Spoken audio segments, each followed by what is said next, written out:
29 जनवरी को मौनी अमावस्या के मौके पर अमृत स्नान के लिए करोड़ों की भीड़ महाकुंभ मेले में पहुंची।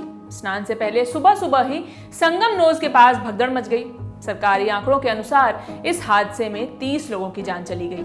कई लोग घायल हुए, कई अपने परिजनों से बिछड़ गए और कई लोगों के पैसे और सामान खो गए। पर उस दिन संगम नोज के अलावा झूसी में भी भगदड़ मची थी।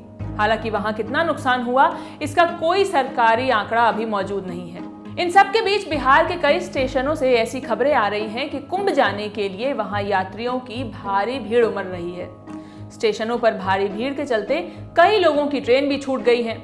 इसी फहरिस्त में एक नाम है बिहार के मुजफ्फरपुर जिले के एक वकील राजन झा का।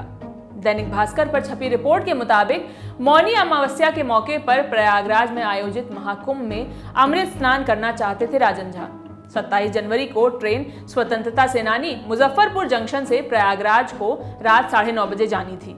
राजन 7 बजे ही स्टेशन पहुंच गए थे, लेकिन अब राजन झा ने भारतीय रेलवे से 50 लाख रुपए का हर्जाना मांगा है। पर क्यों? क्योंकि राजन झा का कहना है कि रेलवे की गलती के कारण वो ऐसा नहीं कर पाए और मोक्ष से वंचित रह गए, क्योंकि ट्रेन जब स्टेशन पर पहुंची तो उनके कोच का दरवाजा ही नहीं खुला।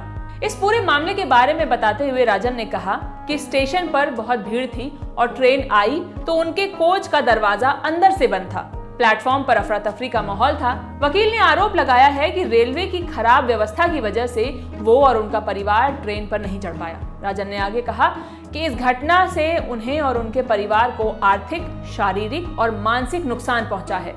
उन्होंने आगे कहा कि हिंदू धर्म में महाकुंभ की बहुत मान्यता है और रेलवे के कारण वो मोक्ष से वंचित रह गए। उन्होंने रेलवे से हर्जाने की मांग की है। उनके वकील एसके झा ने कहा है कि रेलवे अगर 15 दिनों में कोई पहल नहीं करता है तो वो कोर्ट में केस करेंगे। आपको बता दें, पिछले दिनों गया junction, Hajipur junction, Muzaffarpur junction, Chhapra station और वैशाली स्टेशन पर हजारों की भीड़ पहुंच रही है। भीड़ के कारण कई लोगों की ट्रेन छूट गई। मुजफ्फरपुर जंक्शन से भी ऐसी ही खबरें आई। कहा गया कि ट्रेनों में बिना रिजर्वेशन वाले यात्री चढ़ गए थे। ये सिर्फ एक वाकया है जो हम आप तक लेकर आए हैं। ऐसे बहुत सारे इंसिडेंट्स हैं जो हम आपसे साझा नहीं कर सके हैं। अगर आप ये वीडियो देख रहे हैं तो हमसे अपने अनुभव साझा करें, हमें कमेंट्स में बताएं। तब तक प्रयागराज कुंभ पर हमारी कवरेज जारी है। मैं हूं शिवानी और आप देखते रहिए द ललन टॉक। पर जाते जाते हम आपको कुछ ऐसे दृश्यों के साथ छोड़ जाते हैं जो रेलवे स्टेशनों का सही हाल बयां कर रहे हैं।